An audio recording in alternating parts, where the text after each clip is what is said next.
Hi అండి. ఇవాళ ఒక కేస్ గురించి మాట్లాడదాం అనుకుంటున్నాను. ఇంట్రెస్టింగ్గా ఉంది.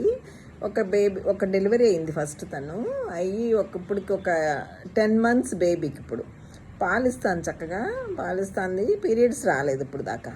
పీరియడ్స్ రాలేదు కదా. ఇంకా అంటే పీరియడ్స్ రాకపోతే ఏమవుతుందంటే ఏమనుకుంటారంటే వాళ్ళకి పీరియడ్ పాలిచ్చే టైంలో ప్రెగ్నెన్సీ రాదని అనుకుంటారు చాలామంది.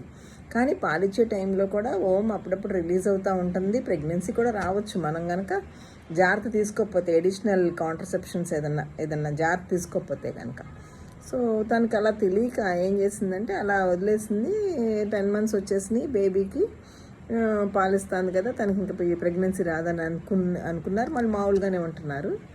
సడన్గా ఒక రోజున నాకు పొట్టలో ఏదో కదులుతున్నట్టుంది, పొట్ట ఏంటో పెద్దగా ఉందని అంటున్నారు అందరూ, మా అమ్మాళ్ళు అని చెప్పేసి వచ్చింది. వస్తే అప్పటికే 5th month, almost 20 weeks, 18 to 20 weeks ఉంది. అంటే ప్రెగ్నెన్సీ వచ్చి కూడా అప్పటికి 4.5 to 5 months అయింది.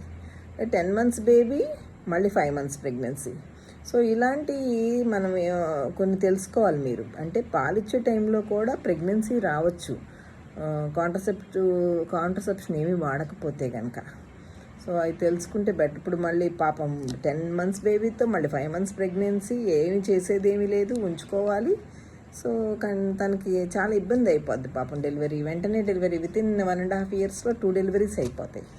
సో తెలియక ఇలాంటి తప్పులు చేస్తే ఒక్కోసారి అంటే అజాగ్రత్తగా ఉండటం వలన, తెలియకపోవటం వలన. సో అందరికీ తెలుసుకుంటారని మీకు ఇది చెప్తున్నానండి. ఎవరికైనా యూస్ఫుల్ అయితే నాకు హ్యాపీ అండి. Okay, thank you.